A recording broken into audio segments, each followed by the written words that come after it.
Every week, thousands of people walk through the doors of the Kensington campus, each person looking for something.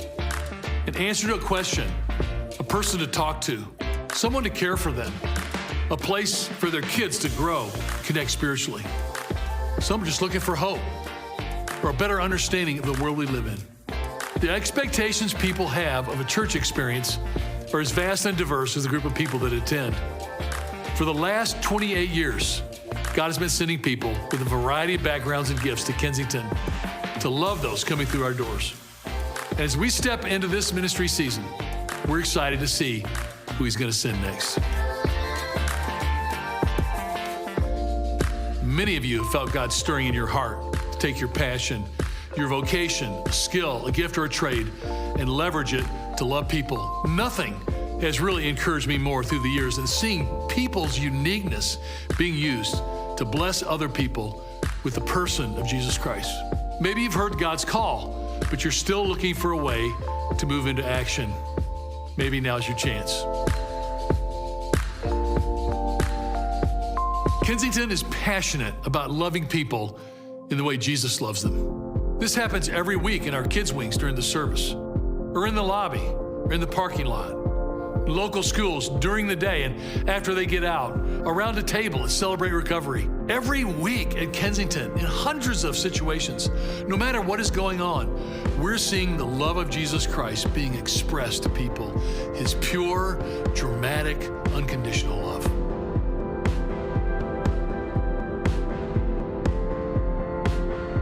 We want to invite you in the mission of loving those that God sends through our doors. For all these years, this church has been built on the sweat, the heart, and the passion of those that God has sent to give of their time and talents. No matter what your background, your expertise, your knowledge, there's a place for you to jump in and serve. So this next year, as we continue to focus on our mission of seeing everyone transformed and mobilized by Christ, there are more opportunities for people to join in than ever before. We're committed to reaching the one in our local communities and all over the world. Together, we want to love people and welcome them into the excitement of placing their whole life in the hands of Jesus. And if you're seeing this now, we want you to prayerfully consider joining the team. Thank you for being a part of Kensington as we continue to reach out and love our neighbors.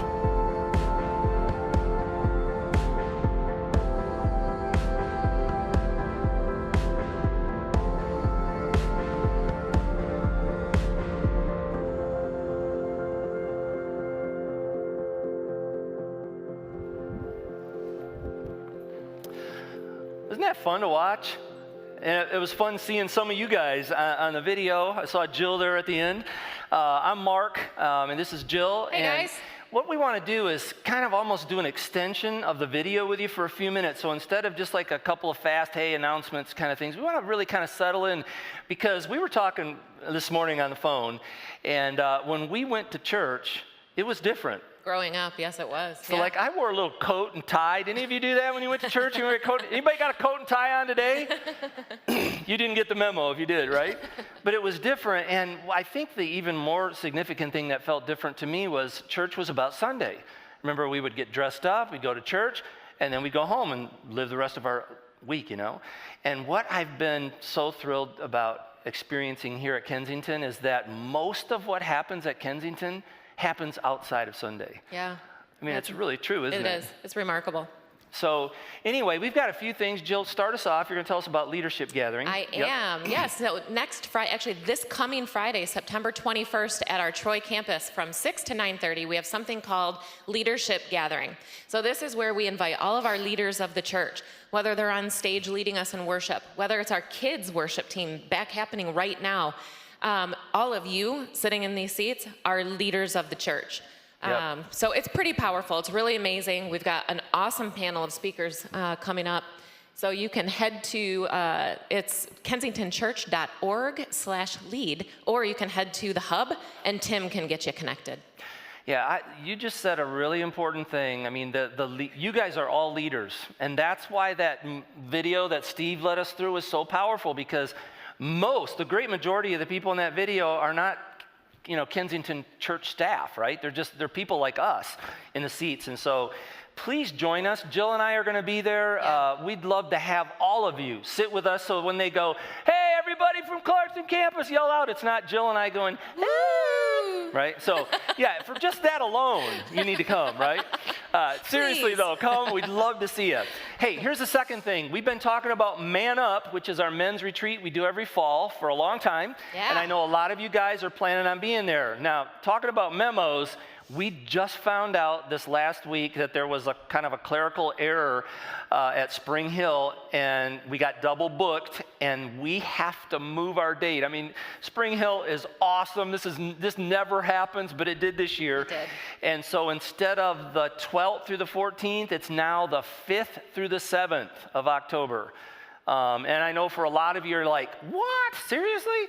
But this is what's happening. If you haven't heard, they're going to lower the price a little bit down to $154. Not sure what it was originally, but they're bringing that cost down for everybody just to say sorry. If you have plans and you can't make it, just contact them. They'll give you a 100% refund. But also, we just want to say it's still going to be a fantastic weekend. And if you haven't signed up yet, take advantage of it. Yeah. We can't say enough about this. Life change for guys, it's unbelievable what has happened on those weekends. So anyway. Yeah, we have story after story here just at our campus alone of people men taking a step of faith and jumping into that weekend and coming out totally transformed. Connect Fair. Connect Fair. Did you guys see all the orange and white balloons out there and all the friendly faces of our small group leaders? We're really passionate, like we're talking about this move out thing. We're really passionate about something we call family on mission here. In order to do family on mission, it's all about connection. It's all about being family together. Join a small group. If you've never been in a small group and you're hesitant about it, I promise you all of those small group leaders that we have, they're all just like you and me. It's not scary, I promise. I always say if there's like a table with like weird people at that, just don't go to that one. Go to somebody that's not weird. Just kidding. Just bypass them. Come on, Barb, that was funny. So you can head to those Connect Fair tables, get plugged in, ask questions, and that's. If you're new here, you mentioned 2 of our strategy points at Kensington. We try to make it simple. It's kind of like show up at something, that's our first step. We try to invite people to just be a part of what we're doing. The second one is this one. It's jump in. Yep. It's really get connected. Don't be in a sea of, we call it rows, but instead get in a circle. Yep. Because great things happen in circles instead of rows. So that's a big deal.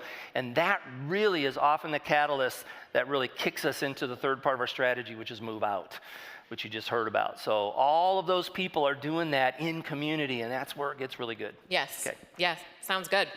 Kaleo. Kaleo Kids. This is amazing. This is a thing that we do with our school partner, which is in Pontiac. It's Owen Elementary. We begin tomorrow, which is super exciting. And we have 10 slots available for Clarkston kids. 10. It is not too late to register. You will see Laura out there with the Kaleo Kids sign. She's out by the hub.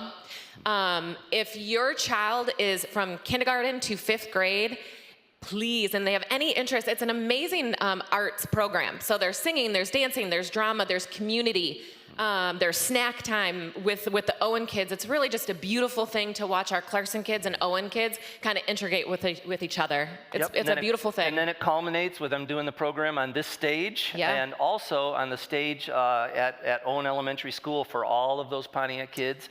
So anyway, it's a great opportunity. Take advantage of it. We'd love to see your kids there. Last thing I want to talk to you about, whenever kind of disasters happen around our world, which it just seems like it's happened a lot. I guess the media is just so prevalent now, we just hear about more probably, but you guys are aware of the hurricane that's hit in the Carolinas. So we're just trying to give you an opportunity to respond if your heart has been moved by that. So check this slide out right here. Jill, talk us through this. Yeah, there's several different things that you can do to help out if you're feeling led. So you can go to our Kensington app. If you don't have it on your phone, I highly suggest you download that. There's a ton of information on there. But you can click Hurricane Relief. You can also send a text with the words Kensington Special to the 77977. And this is a safe, secure way to go ahead and donate. That is a Kensington thing. Or you can just go to the kensingtonchurch.org/giving. If you're feeling led that you want to donate actual items that will be needed when we have mission trips going down, there's also a list that's also at the hub. So if you kind of are picking up, the hub is our like one-stop shop kind of thing. If there's questions or you want to get plugged in, stop at the hub. And another great way, and we have a lot of people do this every year when these kind of things happen, some of you are going to want to go down there and help. And if you go to our social media page, Facebook page at Kensington, you can find out how to get connected to one of those teams. They're putting those together as we speak. So just want to make that opportunity available to you.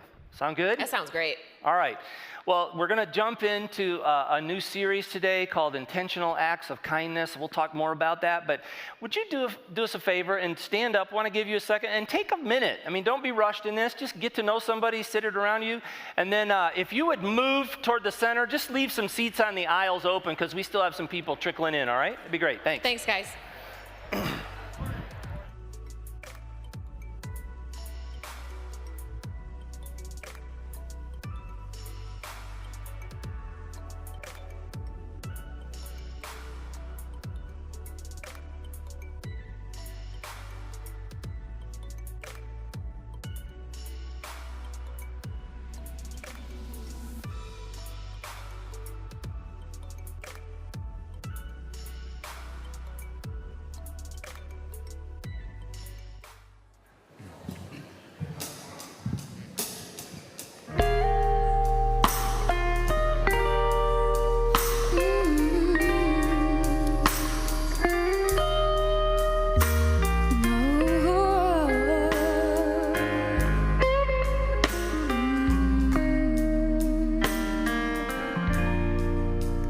There's a love so high that you cannot get over.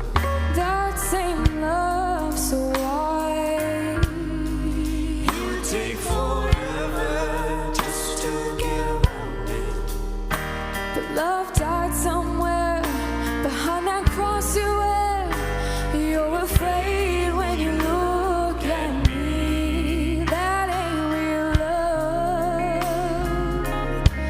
Not the kind from above,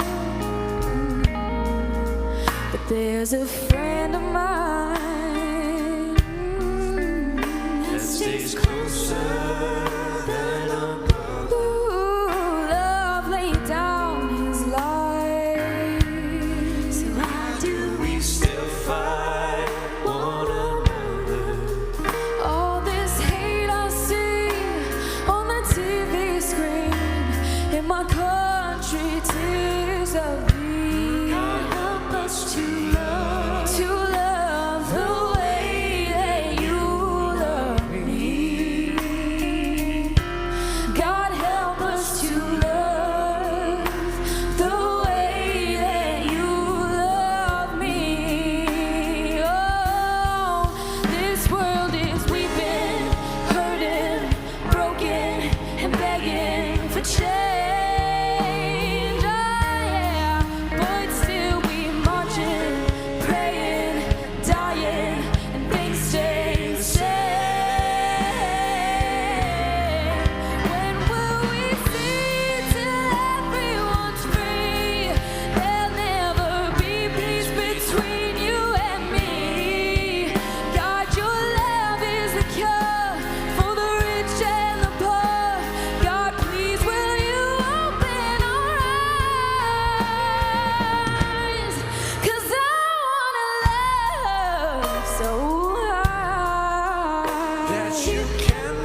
rehearsal, I said, holy crap, McKenna.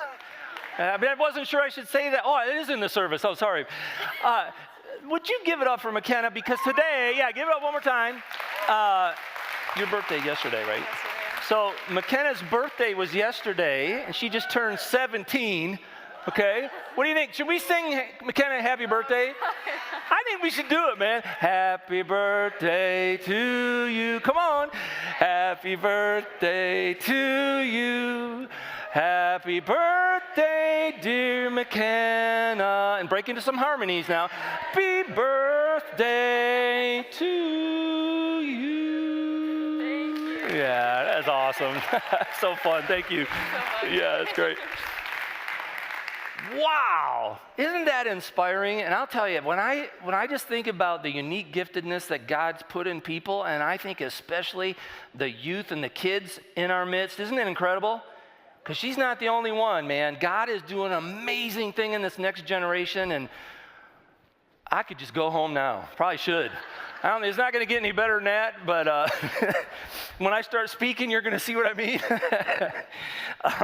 But here's the deal. I want to just read you some words you just heard. It says, the world is weeping, it's hurting, it's broken, and begging for change. And then it says this, there's a love so high, the same love so wide, and it says, God, help us to love the way that you love me. This is a great message, and that's what we're going to be looking at. That's the heart of this series, this intentional act of kindness, this where we're seeing people and we're getting to know people and we're acting out blessing of people, making a difference in this world. You know, it's funny. There's not one of us in this room that doesn't want a few things in our life. There's not one of us that doesn't want great purpose, right? We talk about this all the time. There's not one of us that wants amazing experiences in life, right? Come on, anybody adventuresome out there? Come on, don't we want those? How many of you don't want like great friendship in your life? We all want that. You know what the common ingredient in all those is? People. You got to have people in your life. And I think sometimes we go, how in the world are we missing on it? Here's what I want to ask you. I want to give you a little awareness test to see if because sometimes I think the things that God wants to give us are sitting right in front of us, and we just miss them. Now here's an example in my house. It's embarrassing, but this is a good example. I was looking for my phone, couldn't find it, and then there it is right here. I thought it was back here. 6 times a day minimum, I lose this thing. I am not kidding you. 6 times a day, I lose these things. I'm not kidding you. Sunglasses, forget it. I hardly ever can find those. It's a joke. And my whole thing is I always start off with, somebody stole my phone, while it's sitting in my back pocket. And I don't know if any of you are like that, but here's what I want to do. I'm going to give you a little awareness test to see how aware are you of things around just in your life, okay? So watch this. This is an awareness test.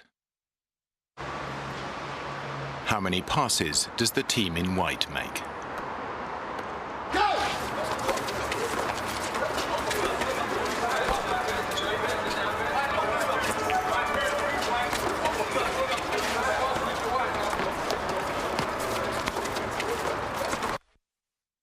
The answer is 13. But did you see the moonwalking bear?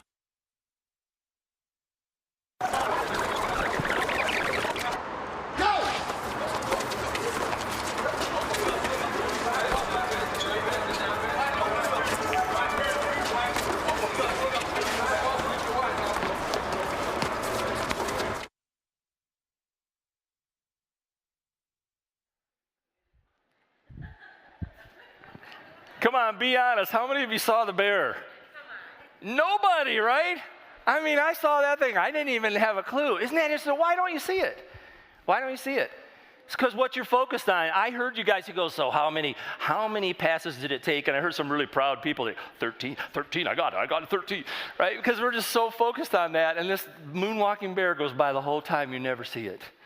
And I want to suggest that is no different than we live our lives, because it depends totally on what we're actually focused on, right? If you're focused on business and problem solving and so forth, there could be all of these amazing experiences and people and everything moonwalking right past you, and you never see it. So I just want to kind of do a little throwback a little bit. Back in 1976, I was actually alive then. To start off, I was alive in 19, you know what it was? It was the year I graduated from high school. It was bicentennial year. Some of you guys remember that. Everything was blue, red, white, and blue, and all that kind of stuff. Well, there was a song that came out by a group named Queen, okay? Anybody remember that group? You guys were all, oh, yeah. Okay, so Queen came out, and Freddie Mercury wrote this song called Somebody to Love. And we just thought it'd be fun. Since we're having fun with music, you guys ready to do this? Crank it out. Do a little Queen this morning.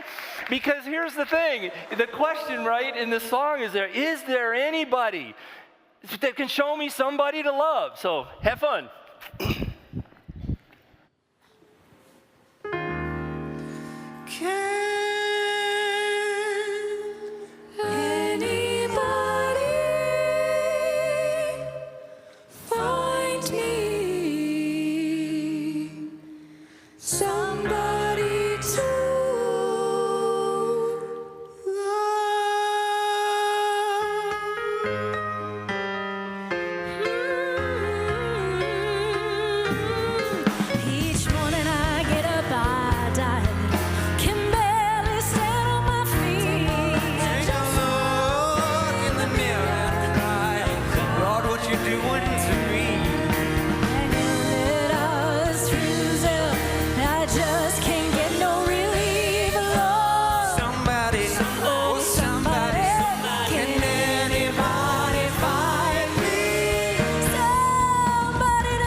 Find me somebody to love. Find me somebody to love. Find me somebody to love. Find me somebody to love.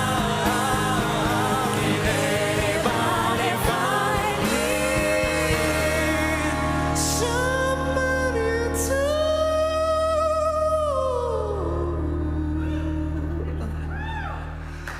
love?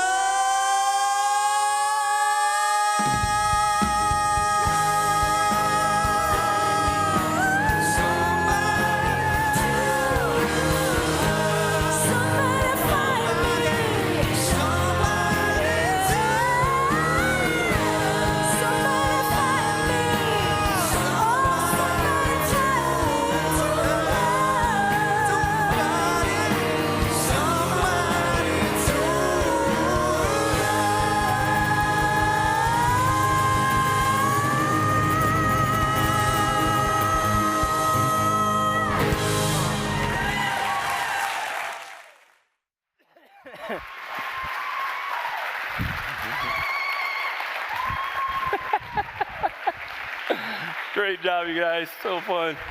Way to go, man. Now we can go home. Yeah. Thanks a lot for your confidence. I really appreciate that. Was that fun or what? Come on. Did you? Somebody? Yeah. Some of you guys were trying to find it. That was number 236 in your hymnal, if you didn't see that. Just, if you saw some of you were looking and couldn't find it. Okay, just want to make sure. Yeah. Oh, man. I'll tell you what. I'm going to just say this. It is church, by the way. I think there is somebody that can find somebody for us to love. I think his name is Jesus. Is that the right answer in church? So I'm going to suggest, though, that that really is true. And in our busyness and in our focus kind of on our stuff, we're just missing out on an unbelievable opportunity. So I'm super excited for these 3 weeks to kind of take a look at how we can live our lives more intentional and not miss out on the very best that there is to have in earth. I want to start off by just reading you a short story from Scripture. And this is Jesus speaking, okay? And it's in Matthew 25. And so just let me kind of read and then we'll kind of unpack this a little bit, all right? He says, when the Son of Man comes in his glory, Son of Man is the name he gave himself, okay? And all the angels with him, he will sit on his glorious throne. So he's given a picture of his second coming man. He's going to sit and he's going to rule. He's going to be glorious and perfect and powerful. All the nations will be gathered before him, and he will separate the people one from another as a shepherd separates the sheep from the goats. He will put the sheep on his right and the goats on his left. So Jesus is talking about, when he says those on his right and his left, he's talking about those who know him, those on the right, and those that don't know him on the left. And in those days, you know, it was an agrarian culture, and they knew how important it was to separate sheep and goats and so forth. So at the end of their lives, those people that still don't recognize him as Lord on the left, those who know him on the right, okay? Verse 34, then the king will say to those on his right, come, you who are blessed by my Father, take your inheritance, the kingdom prepared for you since the creation of the world. You talk about intentional acts of kindness, and we've done a lot of messages over the years about even before the world was created that God had you in mind. I mean, that's a mind blower. It's hard to wrap your arms around, right? But this is what he's talking about. Before the creation of the world, he's saying, welcome, come home. I've thought about you since the beginning of time, okay? For I was hungry. Now listen to this. He says, welcome, come in. He says, for I was hungry, and you gave me something to eat. I was thirsty, and you gave me something to drink. I was a stranger, and you invited me in. I needed clothes, and you clothed me. I was sick, and you looked after me. I was in prison, and you came to visit me. And then the righteous won't answer him, Lord, when did we see you hungry and feed you, or thirsty and give you something to drink? When did we see you a stranger and invite you in, or needing clothes and clothe you? When did we see you sick or in prison or go to visit you? And the king will reply, truly I tell you, whatever you did for one of the least of these brothers and sisters of mine, you did for me. So interesting. He's saying the people are going to be clueless. They're going to go, what? I don't get it. I don't remember ever feeding you or clothing you or visiting you. You were in prison, were you? You know, I don't get it. And he's saying, whatever you did for the least of these, you've done unto me. Jesus was the ultimate outsider. You think about it. He said he left heaven. He came to this world. Scripture says that he lived in the world, but was not a part of the world. So it was like he was a stranger in the very place that he created. Okay? He was despised by the world. And by loving those despised by the world, he was giving us a hint. If we will enter in and love those on the outside like he was on the outside, he says, you'll find me there. I'm there. There's a guy that I've been kind of quoting a little bit. I've been excited and learning from. His name is Dave Gibbons. I've shared this book with you a little bit. It's called Small Cloud Rising. I would pick this up and read this. It's a really quick read. I like it because it's got a lot of space in it and pictures and stuff, so you can get through it in a couple hours. So those of you that don't read books, this might be a good one to start with. You try this one, okay? But Small Cloud Rising. And Dave Gibbons calls these people on the fringe, okay? These outsider kinds of people. He uses the word misfit, okay? And he describes a misfit as somebody that's a person who's the least like you. So it's not really a misfit like they're less than you, but they don't fit into who you are, okay? I want to read just a couple pages from this book. I think I've shared this with you before, but just a little bit. He says, the great movements in human history almost always rise from the fringe.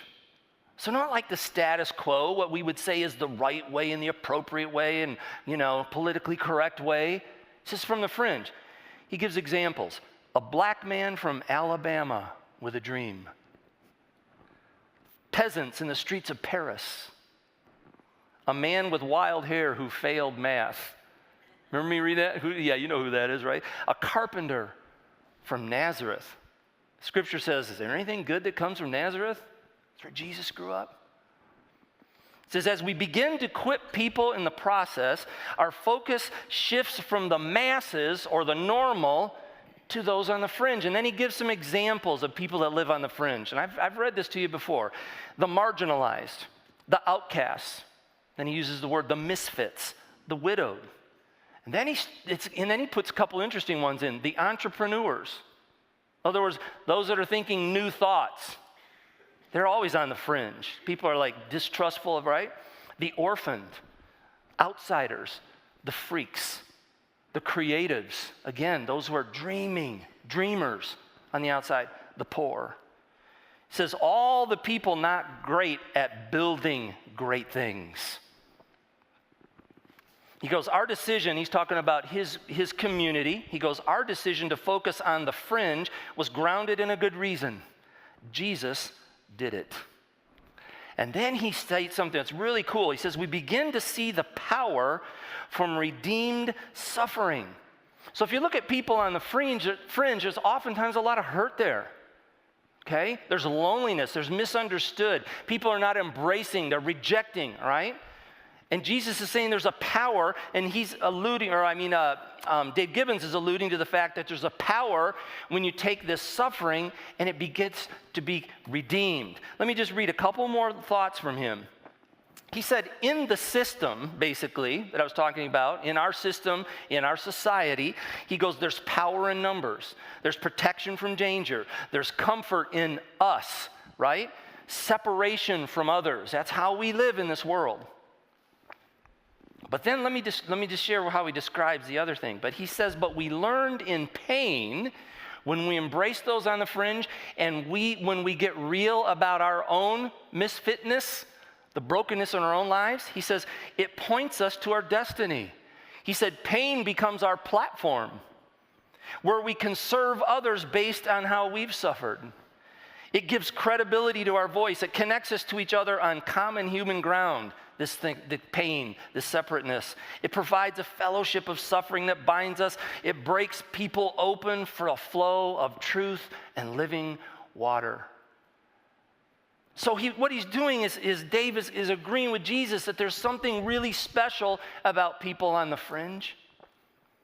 There's something really important, and actually every one of us is a misfit, and we come to grips with that, and we get honest about it, that pain and our loneliness or our hurt actually becomes the platform with which we can reach out to others in a powerful way. I love this quote by Alice Hoffman. Being an outsider is the one thing we all have in common. Isn't that funny? We've all felt it at times. We might be living our lives and striving not to be one, but we've all felt it at one time or another.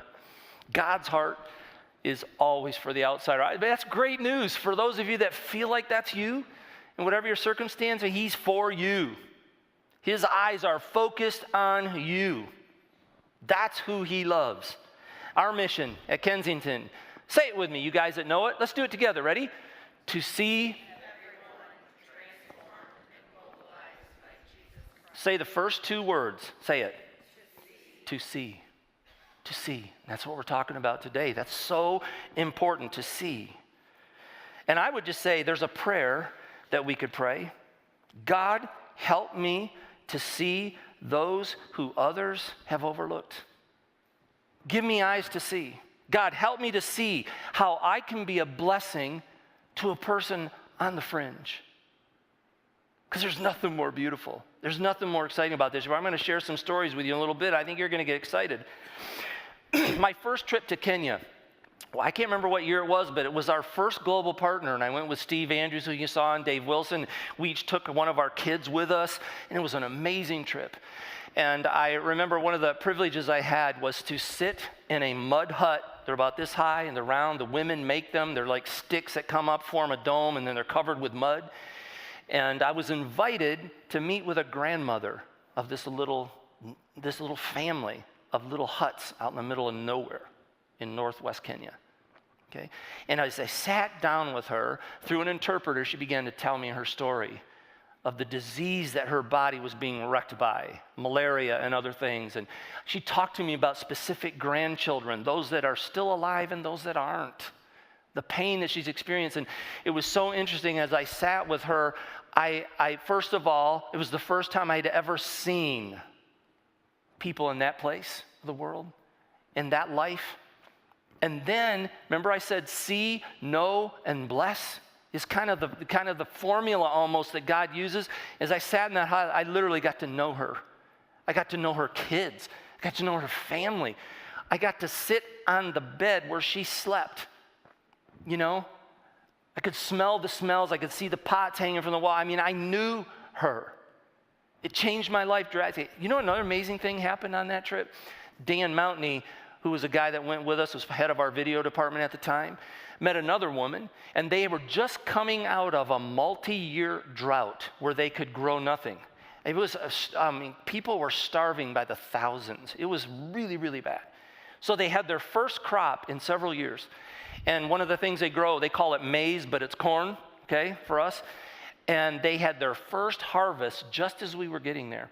And this lady, who was the matriarch of her family, went out to their corn little patch. And you know, when you talk about, this is their livelihood. When we, in the Midwest, you just don't get it, right? We drive by and we're so bored because seriously, another cornfield of like 600 or 1,000 acres, one after another, you're driving through Indiana, you know, parts of Michigan, right? Well, I'm talking a patch of corn like maybe the size of this section right here. This is all she's got. Keep her family alive. So she goes out there, she picks 6 ears of corn. Hadn't had any for 3 years, and she gives them to Dan as a gift. He starts weeping. Our hearts are broken. You ever, this unbelievable generosity that came from this woman. Chris Zarbaugh was reminding me of this heart of a person that's thinking about somebody else. We did a series I think it was in 2012. It was from a book called The Hole in the Gospel. And the hole was representing the God's heart for people that are hurting in the world. It's kind of like that whole thing. Intentional acts of kindness, not seeing the people in the world. It's like the scripture's full of it, and yet we can live our entire lives almost ignoring it, like there's a big hole there, right? Well, here's one thing that happened. This is a great story. We were talking about this kind of thing, intentional acts of kindness. And there was a woman who felt like God was saying to her, you know that lady, I want you to buy groceries for her. It was a lady in her office. And she was nervous about it, and she just felt embarrassed about saying anything. And so anyway, one day she went to the grocery store, bought the groceries, came back in, and said to this woman, hey, I just want to give you these groceries. They're talking in their office, kind of cubicles, you know, kind of softly, you know. And the woman breaks down crying. And she says to her, she goes, you have no idea. She said, today I had $19 in my bank account. And I had been praying all morning how I was going to get food for my kids. Isn't that a beautiful example of God leading this woman, giving her a prompting to do something? She had no idea the extreme, you know, necessity of that act. But I just want to say to you, when it says, can somebody find us somebody to love? God is in the business of finding you the perfect person to love. Sometimes I think we think there and we're like, I don't know if I can really do something great, and I'm not sure what to do. You don't have to be. I'm telling you, he is going to invite you into things. You're going to feel promptings in your heart. And if you will slow down and be intentional, you will see who he's bringing to you. I promise you. I promise you he will. What's so beautiful, John 13:35 says, by this, everyone will know that you're my disciples. What was it? If you love one another. If you love one another. It's so funny. Of all the things I think about and plan about and strive for, I remember last time I spoke, at the end of the message, I said, we'll have to talk about this someday, but I said, let God define your work. Don't get fooled and define it yourself. I would just say when it comes to loving and being intentional about how you can impact this world, let God define that for you. He's going to invite you to the perfect people, but you have to have a different mindset. You got to be looking. You've heard that saying, stop and smell the roses, right? It's not about roses. What's it about? It's like, look at the blessing in front of you. Don't miss it. Don't miss the life. Don't miss the beautiful people that God is bringing right next to you. There's an amazing book, and a lot of you have read it. How many of you have read this book? Love Does. A lot of you. 2, 3, 4. Come on now. Do I hear 5? We're going to 5, 6, 7. No. Okay. This is a book. I'm serious. You guys should pick this up because it's such a fun and inspirational read. It's by a guy named Bob Goff, who's a lawyer out in California. But man, he's every chapter is a story of his life. And he starts every chapter out with a saying that goes like this. It's like, I used to think, blah, blah, blah, blah, blah, but now I know. And he learns this amazing lesson, but it's about this. So you put that slide up again. I don't know if you put it up, but love does. We can talk about it. We can think about it. We can wring our hands about it. We can wish and we can, right? But love is love when it's action. When it actually does something. I want to read to you. Actually, I was going to bring a stool out. I'll do that next service. I forgot to get it.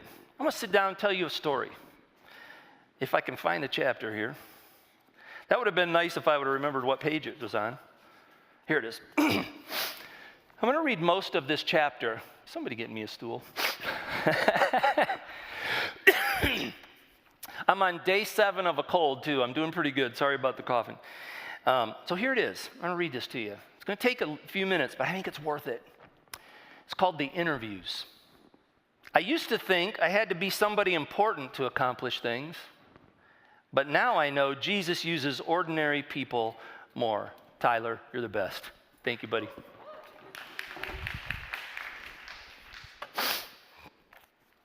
How could I possibly make it through a whole 30 minutes without sitting down?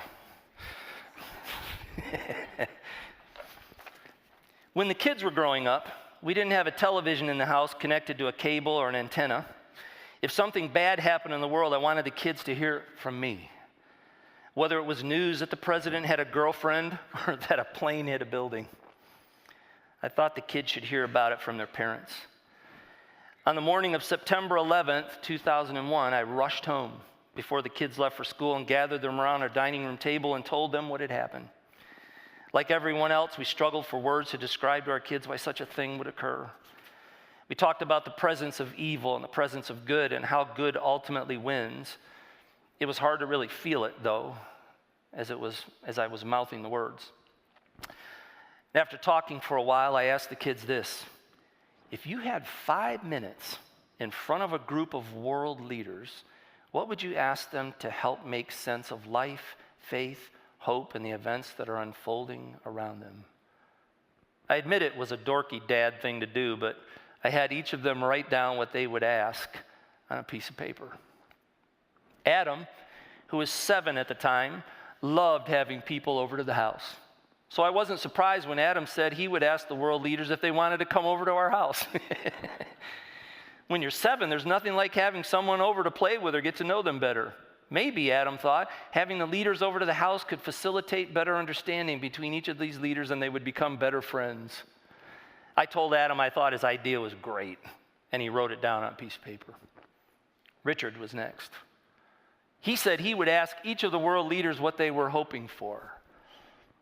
The idea was that if world leaders knew what each other were hoping for, then perhaps they could start hoping for the same things.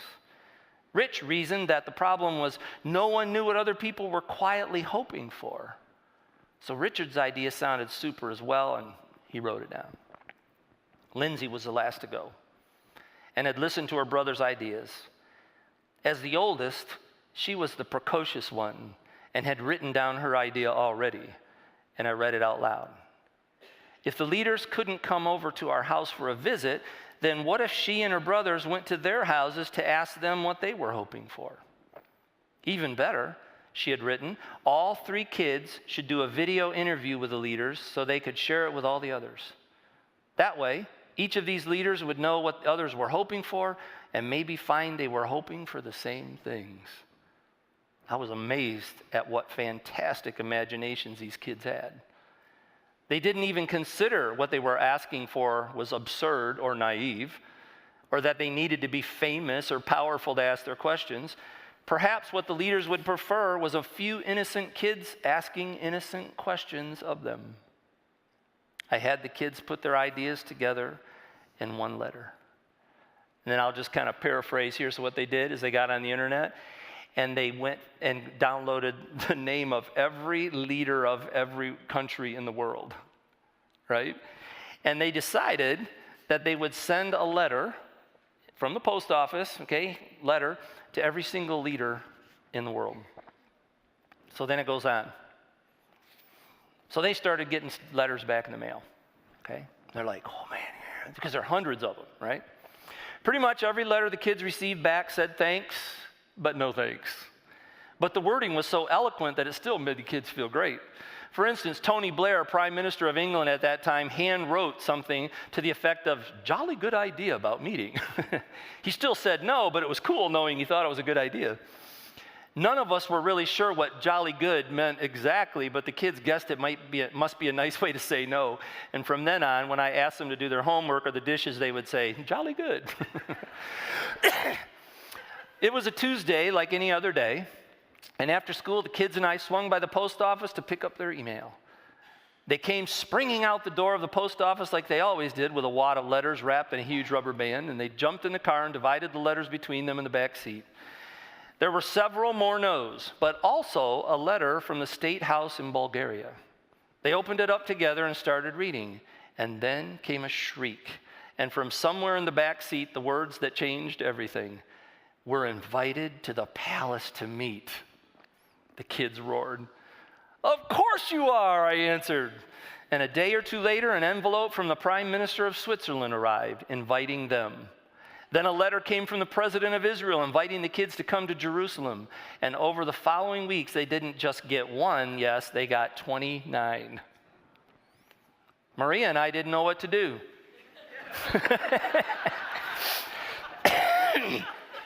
So we did the best thing we could think of. We began a family training program to spruce up on our manners. One of the yeses came from a real live prince, so we taught the kids how to bow and curtsy too. And Maria and I had a promise to keep to these kids. So we told the school that we were pulling them out for a grand caper. Some of their teachers had a cow when we said how long we'd be gone, and one wrote me a letter about it. I opened it up and wrote tough on it. Sent it back and we left. Now, if leaders were talking to grown-ups like me, they would talk about boring things like having more jobs and gross domestic product and better schools and more roads, kind of stuff crafted for public consumption. But they weren't talking to me. They were talking to our kids. My wife and I were just roadies carrying the cameras. What would happen more often than not is that the kids would begin in an official reception room and have an official meeting with the leader. But then the leaders would realize that these were just kids who had no agenda other than to be friends, and they would invite us back to their private offices where they could just talk as friends. The kids would ask questions about the leaders' families, how they got into public service, and what their hopes were for the future. The leaders would talk about their children and grandchildren, what they were doing when their kids were our ages, and their dreams of friendships between people from our two countries. In one country, the kids were meeting across from the former Communist Party headquarters and were escorted past guards wearing holsters and some serious guns peeking just out of their coats. Doors were open to a large reception room with dozens of chairs lining a huge table that must have been 50 feet long. In the room was an interpreter who greeted the kids warmly, and after a short time, we heard heavy steps coming down the hallway announcing the arrival of the leader. A stout man with a grave expression entered the room, came toward us down the length of the table and sat down, and there was an electrified hush in the room. The leader peered at the kids and said in Russian, "Children, I'm more nervous meeting you than if I were meeting with President Bush right now." There was a long pause as the translator finished the sentence in English. "And when I get nervous," he grumbled through his accent and paused, "I get hungry." And with these words, his demeanor completely transformed. He clapped his hands, and the palace servants flooded into the room with trays and trays of kid food, the kind you would eat at a sleepover. Strawberry tarts, pastries, icing, cherries, unknown delights doused with whipped cream and mountains of ice cream. And the leader sat back and grinned and watched the kids' faces beam with excitement. "Eat," he shouted as he raised his arms to present this feast fit for child kings. Before they could launch into questions, the leader leaned toward the kids and looked furtively from side to side like he was about to tell them a secret. In a whispered voice, he said, "You know, when I was your age, my dad used to pretend that he had forgotten his hat in the woods and would send me to fetch it. Don't tell my soldiers this, but I was afraid that the bears were going to get me. So I would whistle like this." And he broke out into a whistled song for the kids and had them whistle along. "This is my promise to you," he said. "I'll never let the bears get you." And with that preamble, he shared his thoughts drenched in sincerity about how a friend knows what you need even before you ask. And he ended his talk with these words that still ring true for our family. "You know what it is about someone that makes them a friend? A friend doesn't just say things, a friend does." At the end of each interview, the kids thanked the leader for taking the time to meet as they handed over a small red box. Each leader carefully unwrapped their present, lifted the lid, and held up the key to our front door. And the kids told each leader that they had really meant it about coming to our home and invited them to bring their keys when they came. You know, since they were friends now. The prince loved this key and promised that he would make good use of it, and invited his new young friends to dinner at his house. This kind of invitation happened often because even though the formal meetings were over, friendship creates a whole new economy. And when people realize there's no agenda other than friendship and better understanding, it changes things. And the leaders realized we weren't there to tell them to stop doing this and start doing that, or talk about controversy or conflicting beliefs or plans. I want to live in a new normal where I can reach out to people who are different from me and just be friends. Friends do. They don't just think about it. Let me just finish this.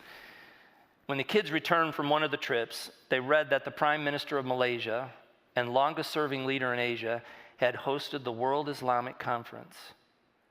He drew significant criticism from the international community by saying the words in his keynote address, "Death to America and death to Israel."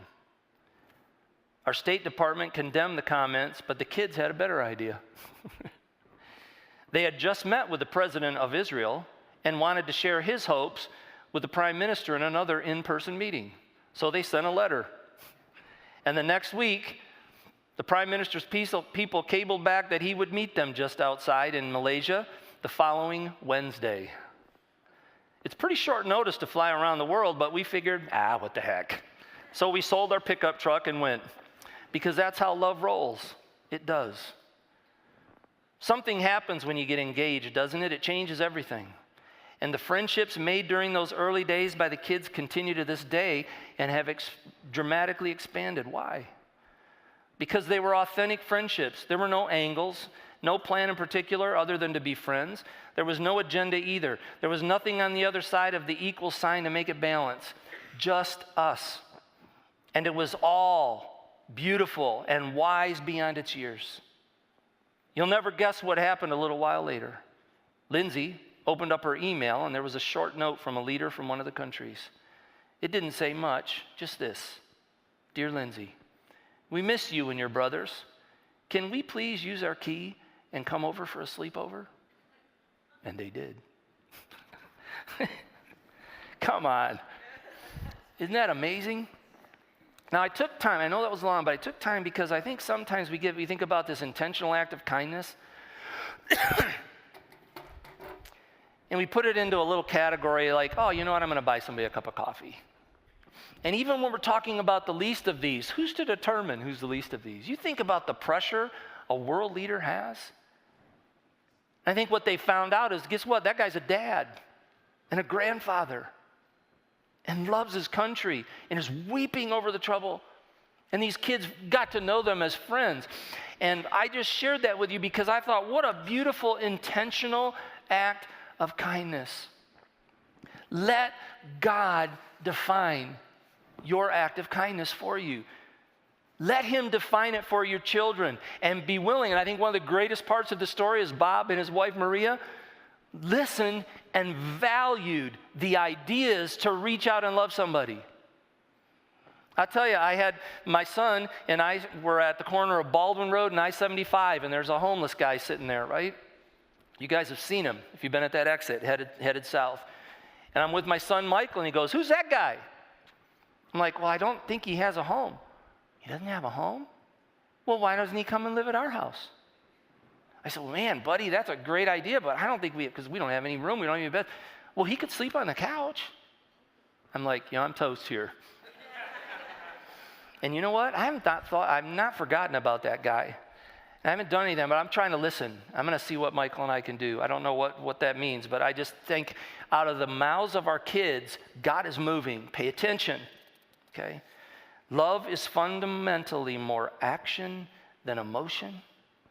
It does. Love does. I want to show you a beautiful picture of just another example of how fun. I don't know if there's anything more fun. Come on, when I read that story, can you imagine getting those letters in the mail and having these kind, friendly conversations with world leaders? More fun than giving somebody groceries when they had been praying all week where they were going to get that money from. How fun is that? It's amazing, right? So here's an example of some staff members from Kensington. We just kind of did this with some servers at restaurants in our community. Okay, and maybe you'll recognize some of these ladies, but enjoy this. And we're going to take our offering as we do this. So ushers, go ahead and come on down. And once again, if you're a guest, don't feel pressure. But we'd love to just meet with you at our hub, and we've got a gift for you out there if you're visiting today. Seriously, come and see us. But yeah, let's watch this and just enjoy the joy of giving. Hey everybody, my name is Richie Christie. I'm Amanda Kozlowski. And we have something really exciting that we get to be a part of today, don't we, Amanda? Yes, I'm super pumped. We get to go to a bunch of diners today. We're gonna order a little bit of food and then we are going to leave a huge tip to absolutely bless these people and show them that they're loved. I can't wait. It's gonna be so awesome. Yes, so here we go. Get ready. Amanda and Richie, shooting a video. It's going great. Hi, My name is Dorita. Awesome. How long have you worked here I worked for? here 7 years. I have 4 kids. 4 kids? Wow. He was born okay, but he had tetralogy, like when you have holes in your heart. We're in our second restaurant, number 2. Excited. How are you feeling? I'm feeling like mozzarella cheese sticks. What are you? My name's Nikki. Nikki, have you worked here for a while? Yes, on and off since I was 15. No way. Really? Yeah. So you're like the 1 Nello's year. legend. Oh my God. She's definitely the veteran waitress here, Yes. so we're really excited to have her. Definitely on purpose that we got her. Yeah, for sure. Yeah, What's the definitely. worst part about waitressing? The worst part is I do feel like people do talk down to me quite a bit. Yeah. So that is a downside. Diner number 3. This lady's freaking awesome already. She's fun. She's the only waitress here. She's answering the Taking phones. care of the whole restaurant. Taking care of the bar, the whole restaurant. So Yeah. it's gonna be fun. I've been at Hambo's since 2014. Awesome. Okay, sweet. That's Any so kids? No kids. No kids? kids. We just got married in August. Oh, congrats! That's awesome. That's so fun. Yeah. Just talked to our new waitress. She just got here like 20 minutes ago. So It's a pretty good be a start to the decent day. Yeah. What's your name? Angie. Angie? Awesome. How long have you been working here? Almost a year. Almost a year. Sweet. How long have you been waitressing like in general? Over 20 years. Wow. You have kids too? Yeah, I have 3 kids. 2 girls and a boy. Awesome. Cool. What's it like being a girl mom? I don't know about that yet. Good luck. Yeah, that's what Marie said. So, this one's a little bit special. We let them know that we're from Kensington because she's like a famous waitress at the Yes, Saturday. we come here all the time and have her all the time, so we're really excited to get to do this. Thank you, Thank you so much. Seriously, need a bomb. wait, hide it. All right, we're about to leave our awesome tip. We're really pumped to see what she says. I don't know. I ate all my salad. He did not eat all his salad.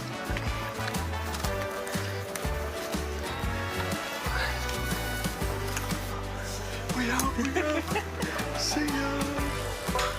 All right, update. We're leaving. Didn't order much, so she might be a little upset. She's not gonna be that upset in like 5 seconds.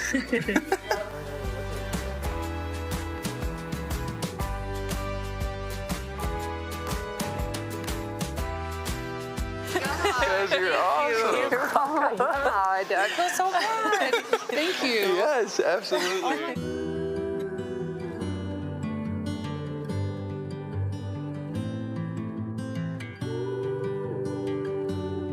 They only charge like $12, and I think this is wrong. Like, No, it's right, and you That was you the deserve joy to of be it. blessed. That was so seriously. Yeah. I really get to keep it. I'm like, Yes, Absolutely. No, it's yours. I get to give it back to You've been working here since you were 15. Like, that's crazy.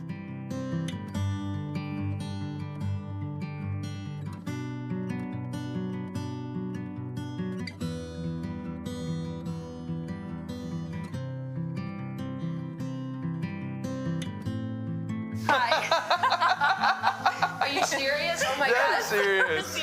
You're awesome. Thank you so much. Absolutely. I'm in there like, I don't know if you're taping me. Well, thanks, Angela, for waiting on our table today. You're welcome. You guys are coming in. Absolutely. Have a good day. Seriously. You too. All righty. Careful out there. Yes.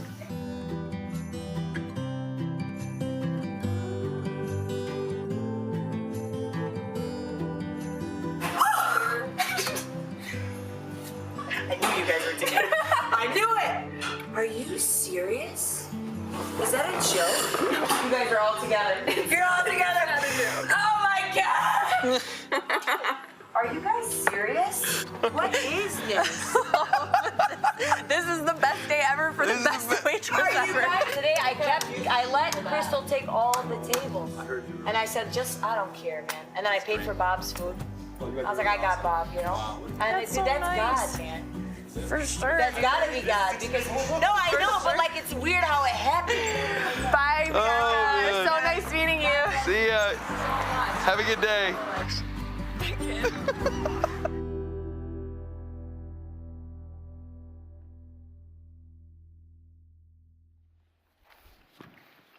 Isn't that fun? It's so fun. I just remember, I mean, come on, if you're waiting tables and you get a $500 tip, that's pretty cool, isn't it?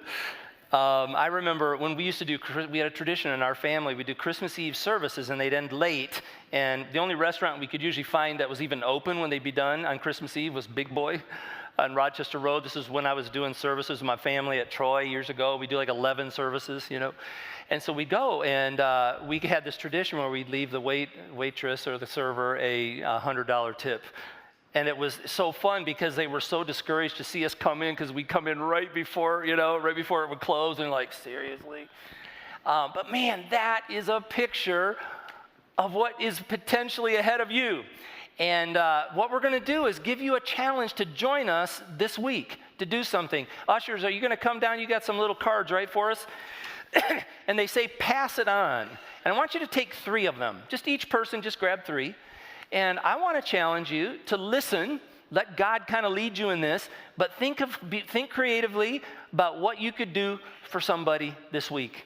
And then when you do it, maybe you can just give them a card. Like I paid for somebody's meal behind me at Wendy's, and Michael was with me, and so we thought that was really fun, and I just gave the girl at the window the card, pass it on, and it doesn't say Kensington or anything like that on it. It's just like, hey, bless you, have a great day. And then what we're going to do is we have another set of cards that that you can pick up out in the lobby, and they look like this. There's a big board out in the lobby, and it's intentional acts of kindness. And you just fill in, and I'd really ask for you to do this. Some of us on staff have already done it. We've kind of primed the pump a little bit with some things we've done this week. But this week, just fill out one of these and then just hang it on the board. Don't put your name on it. It's anonymous. But just say, hey, had a chance to do this, had a chance to do that. And let's just be inspired so that we can look at the board and go, how cool is that in this community, what God has led us to do? Okay? It's powerful. I love the quote by Mother Teresa. So she says, we can do no great things for God, only small things with great love. Just small things, but with great love, great joy. We just really believe that our community, can you imagine if even, like I think we had 15,000 of these cards that we're going to hand out this weekend. What if one person took that and passed it on? It'd be like 45,000 acts of kindness where people are doing what that waitress is doing at the end. So anyway, I just want to end today with a super uplifting song for us to just celebrate with called Marching On. It's like we started the service off and we said, man, here's Move Out. This is what God's enabled us to be a part of. And this week, with what he's going to speak to you and what you're going to have a chance to do is going to be amazing as you see people, as you know, and as you bless them. Okay?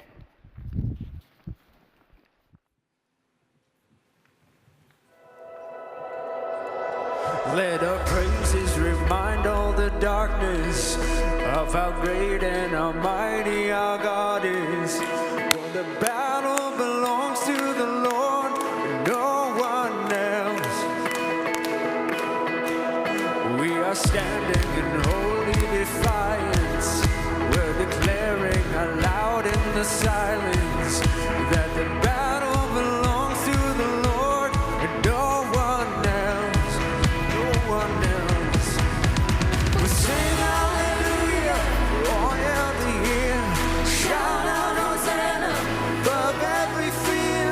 Strongholds will crumble like castles of sand. We are marching on. We're marching on. We're marching on.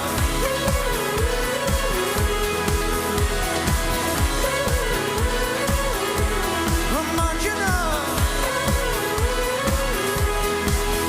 Your unstoppable kingdom advances as we take back the ground from the darkness. The battle belongs to the Lord and no one else. You're the banner we raise in the chaos.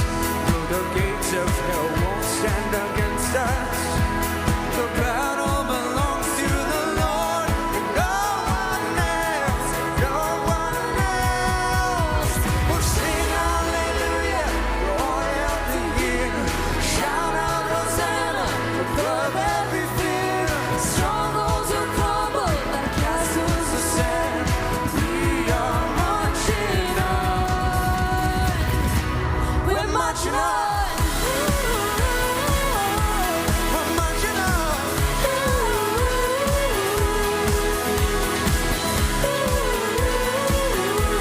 We're marching on.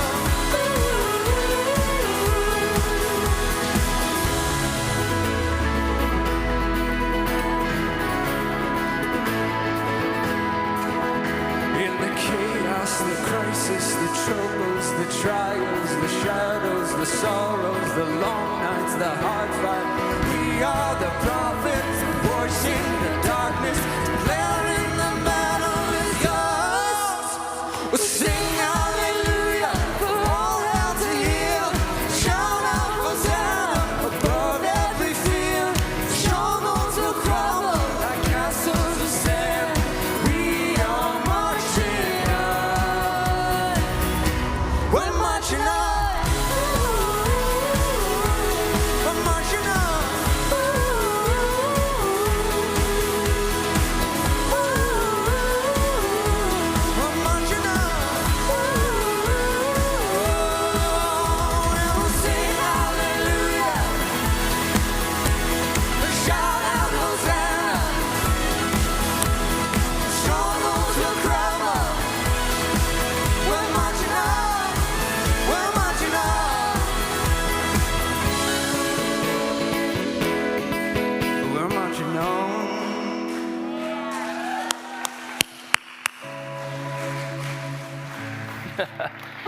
I can't wait for this week. Remember, church is just a little part of it's here. It's what happens outside of here. God's going to lead you. I mean, it's going to be amazing. We're going to have people laughing and going, what? What is this? This is unbelievable. So tell us your story. Get your cards in that lobby and put it on the board so we can celebrate and just laugh about the goodness of God. Does that sound good? All right. Have a great day. See ya.